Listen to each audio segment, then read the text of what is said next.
என் செல்வங்களே, உங்கள் அனைவருக்கும் இந்த மாலை நேரத்து வணக்கங்கள். தாத்தா,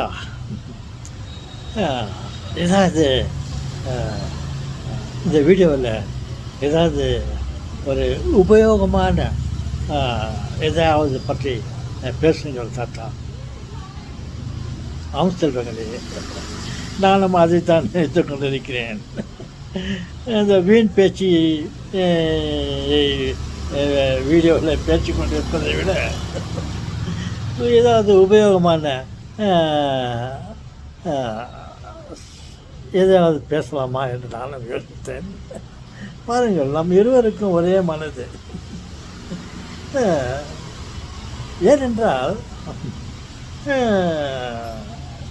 நான் வீடியோவில் ஏதாவது பேசி அதை நமது உடன்பிறப்புகள் வியூவர்ஸ் பார்த்து மகிழ்வதாக இருந்தாலும் சப்ஸ்கிரைபை விட்டுங்க. சப்ஸ்கிரைபு விருப்பமானால் போட்டுட்டோம். வீடியோவை யாரும் நோ வியூன்ட்டு சில வீடியோக்கள் எல்லாம் நான் பார்த்துருக்கும் போது எதுக்கு வீணாக விருப்பம் இல்லாதவர்களுடைய என் வீடியோவை போட்டுக்கொண்டு என்னுடைய பொன்னான நேரத்தை கழிக்க வேண்டும். இந்த சமயத்தில் ஏதாவது உபயோகமான சில இதை பற்றி பேசலாமே என்று யோசிக்கிறேன். பாருங்கள், உலகத்திலே எத்தனை விதமான மக்கள் இருக்கிறார்கள். எத்தனையோ விதமான மக்கள் இருக்கிறார்கள். ஒருமையில் இருக்கும் மக்கள், மனம் அமைதி இல்லாத மக்கள், உடல் நலம் இல்லாத என் அன்பு செல்வங்கள், ஆதரவு அற்ற எத்தனையோ உள்ளங்கள், இல்லங்கள் இருக்கிறது. இந்த வீடியோவில் அவர்களுக்காக நான் வருத்தப்படலாம். அவர்கள் நலம் பெற இறைவனிடம் எதையாவது கேட்கலாம். எதையாவது என்றால், இறைவா, உமது பிள்ளைகளை ஆரோக்கியத்தோடும் மன அமைதியோடும் பாதுகாப்பாகவும் அவர்கள் விரும்பும் அவர்களுக்கு தேவையான அனைத்து நலன்களையும் அவர்களுக்கு தந்து அவர்களை ஆசீர்வதித்தருளும் இறைவா. உமது கருணையை அவர்கள் மேல் பொழிந்தருளும் இறைவா என்று இந்த நேரத்தில் இவர்களுக்காக கேட்கலாம் என்று நான் யோசிக்கிறேன். இவர்களுக்காக நான் ஜெபம் செய்யலாம் என்று ஆசைப்படுகிறேன். இது மிகவும் உபயோகமானது. ஏதோ பல வேலைகளில் ஈடுபட்டிருக்கும் இறைவனுக்கு இந்த துன்பத்தில், கஷ்டத்தில், மன அமைதி இல்லாத, உடல் ஆரோக்கியம் இல்லாதவர்களுடைய நிலையை அவர் பார்ப்பதற்கு அவருக்கு ஒரு வேளை நினைவு இல்லாமல் இருக்கலாம். வேலைகளை கவனித்து கொண்டு இருக்கலாம்.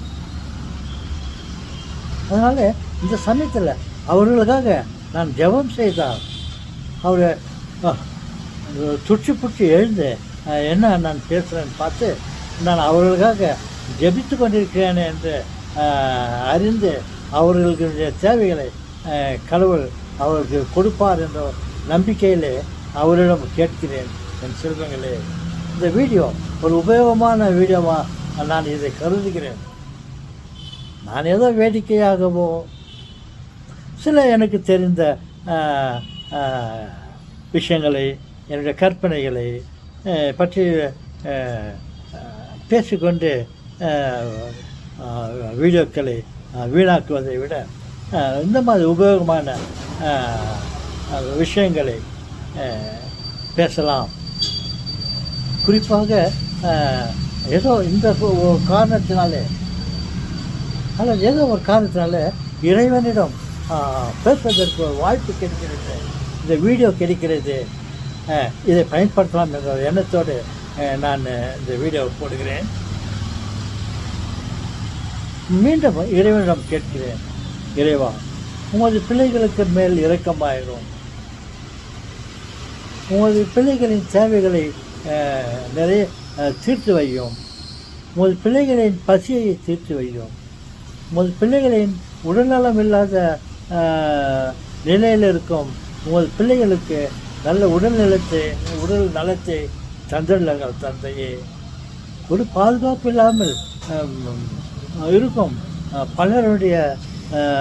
பலருக்கு நீ பாதுகாப்பாக இரும் இறைவா. உமது பிள்ளைகளுக்கு தேவையான அனைத்தையும் தாராள மனதோடு அவர்களுக்கு தாரும் இறைவா என்று கேட்டுக்கொண்டு இந்த வீடியோ முடிக்கிறேன். அதோடு அவர் கற்பித்த அவரோடு எப்படி பேச வேண்டும், என்ன கேட்க வேண்டும் என்று அவர் கற்றுக் கொடுத்திருக்கிறாரே. ஒருவர் கேட்டார், இறைவா இயேசு கிறிஸ்துநாதர் உயிரோடு இருக்கும்போது, மனிதனாக பிறந்திருக்கும்போது அவரிடம் ஒரு சீடர் கேட்டார், இயேசுவே நாங்கள் கடவுளிடம் உங்களிடம் பேச ஆசைப்படுகிறோம், எப்படி பேசுவது தலைவா இறைவா என்று கேட்டதற்கு அவர் இப்படி ஜபியுங்கள், என்னிடம் நீங்கள் பேச வேண்டும் என்று ஆசைப்படுகிறீர்களா, என்னுடைய அப்பா பரமபிதாவிடம் பேச வேண்டும் என்று ஆசைப்படுகிறீர்களா, தூய வேறான ஸ்பிரிட்டு சாந்தோரோடு நீங்கள் பேச ஆசைப்படுகிறீர்களா, இப்படி பேசுங்கள். அவர் உங்கள் ஜபங்களை கேட்பார், உங்கள் கோரிக்கையை அவர் நிறைவேற்றுவார். கேளுங்கள் தரப்படும், தட்டுங்கள் திறக்கப்படும், தேடுங்கள் கண்டடைவீர்கள் என்று வாக்கு கொடுத்திருக்கிறார். அதே சமயத்தில் நாம் எப்படி பேச வேண்டும் என்று அவர் சொல்லிக் கொடுத்திருக்கிறார். நான் அவர் கற்றுக் கொடுத்ததை கற்றுக் கொடுத்ததை நான் அவரிடம் பேசிவிட்டு இந்த வீடியோவை முடிக்கிறேன். பரலோகத்திலே இருக்கிற எங்கள் தந்தையே, உமது நாமம் அர்ச்சிக்கப்படுவதாக, உம்முடைய ராஜ்யம் வருக, உம்முடைய சித்தம் பரலோகத்திலே செய்யப்படுவது போல பூலோகத்திலும் செய்யப்படுவதாக. எங்கள் அன்றாட உணவை எங்களுக்கு இன்று தாரும், எங்களுக்கு எதிராக குற்றம் செய்பவர்களை நாங்கள் மன்னிப்பது போல நாங்கள் மற்றவர்களுக்கு உமக்கு விரோதமாக செய்த பாவங்களை மன்னித்தள்ளோம். எங்களை சோதனைக்குள் விடவிடாதையும் சகல தீமைகளிலிருந்தோம் எங்களை ரட்சித்தள்ளோம், எங்களை காப்பாற்றியுள்ளோம், எங்களை பாதுகாத்துள்ளோம் இறைவா.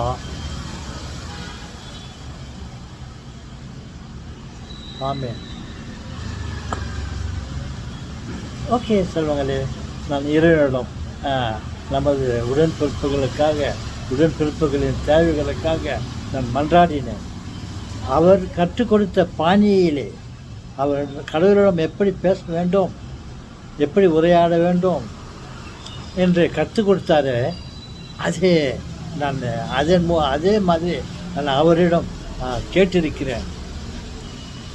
துன்பத்திலும் பசியிலும் மற்ற பிரச்சனைகளிலும் துன்புற்று கொண்டு இருக்கும் இறைவனுக்கு நான் பேசுவது கேட்டு இருக்கோம் என்று நினைக்கிறேன். அவர் தான் சொன்னாரே, கேளுங்கள் உங்களுக்கு தரப்படும் என்று. நான் நமது உடன்பிறப்புகளுக்காக அவருடைய தேவைகளுக்காக நான் இறைவனிடம் கேட்டேன். அவர் நீங்கள் கேளுங்கள் தரப்படும் என்று சொன்ன பிறகு நான் கேட்டதை அவர் கொடுக்காமலா போய்விடுவார். எதிர்பாருங்கள். உங்களுக்கு உடல் நல்ல ஆரோக்கியம் வேண்டுமா, உங்களுக்கு இப்போது பசிக்கு உணவு வேண்டுமா, உங்களுடைய எதிராளிகளிடமிருந்து நீங்கள் தப்பித்து கொள்ள வேண்டுமா, அவர் நமது பிரச்சனைகளை தீர்த்து வைப்பார். ஓகே செல்வங்களே, நம்புங்கள், நம்பினோர் கெடுவதில்லை. உன் விசுவாசம் உன்னை ரட்சிக்கும், உன் விசுவாசம் உன்னை ரட்சித்தது என்று சொன்னார். நமது விசுவாசம் நமது கோரிக்கைகளை நிறைவேற்றியிருக்கும் என்ற நம்பிக்கையோடு இறைவன் நமது ஜபங்களை, என்னுடைய ஜபத்தை கேட்டமைக்கு அவருக்கு நன்றி கோரிக்கொண்டு இந்த வீடியோவை முடிக்கிறேன்.